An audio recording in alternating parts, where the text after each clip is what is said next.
Hey guys, it's Sasha from Baha Reads. So today I'm going to be talking about my June TBR. I usually don't do TBR videos because I feel like they're pretty restricting. But in the month of June, it's a special month in the bookish world because a lot of Caribbean YouTubers, Bookstagrams, book Twitter, they're coming together to really promote Read Caribbean.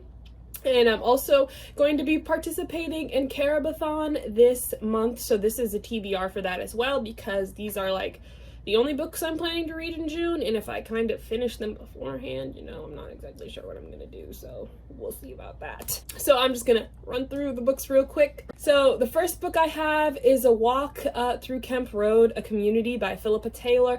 This is literally what the title says. She's going to be talking about a community in the Bahamas, which just happens to be in Kemp Road. I kind of opened the book already and I saw more what looked like profiles of people who had lived in Kemp Road. I thought it was going to be more talking about like different stories about the community. I kind of hope that's still what it is, but I'm not exactly sure. But I am excited to pick up this book because I do believe that the author is, I know her daughter, Miss Burrows was my Girl Guides instructor, whatever, teacher, scout leader, whatever you want to call it. The next book I'm going to talk about is The Star Side of Bird Hill by Naomi Jackson. And this is about two sisters who are sent to Barbados to live with their grandmother after their mother can't care for them.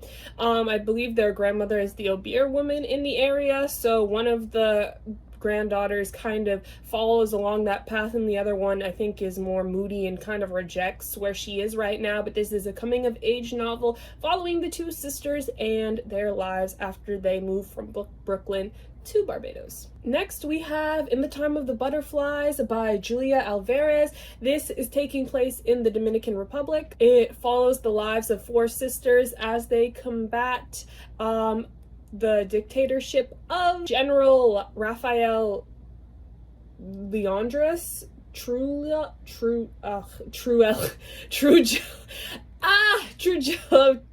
and it just talks about how the three out of the four sisters died, and there's still a fourth sister, and I think it's chronicling up to the point that it's not a spoiler because it's literally on the back of this book.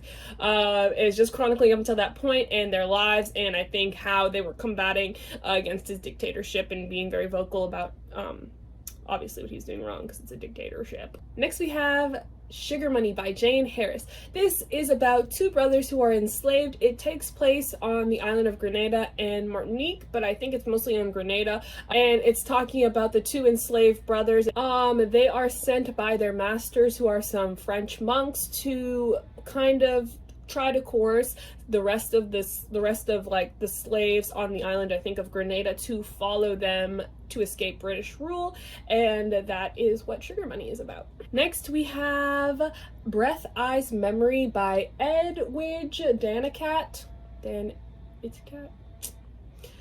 This is about a girl who moves from Haiti to the US to be with her mother, who she doesn't really know, but then it also is about her coming back from the US to Haiti to deal with her past she left behind in Haiti. I do believe Edwidge Danicat is a Haitian author. Next we have Omeros by Derek Walcott, and this is really just a huge ASS poem, and it is kind of loosely like reflecting Homer's The Iliad, except for like a Caribbean version. So I'm really interested to see what this is like, how this is going to be. I do love reading poetry, so I think this will be a nice book for me.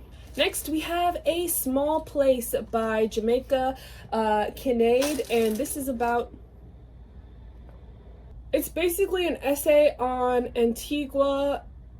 Well, Antigua is Antigua and Barbuda, but this is, I think, only about the island of Antigua, and it's reflecting the Antiguan people and their life and how they really can't escape some of the drawbacks in their own country because it is a small country. The second to last book I'm going to talk about in this video is probably by far my most anticipated read of this month, and it is Learning to Breathe by Janice Lynn Mathers, who is a Bahamian author, and this is a contemporary Bahamian book taking place in the Bahamas about a Bahamian girl. Like, who would have thought?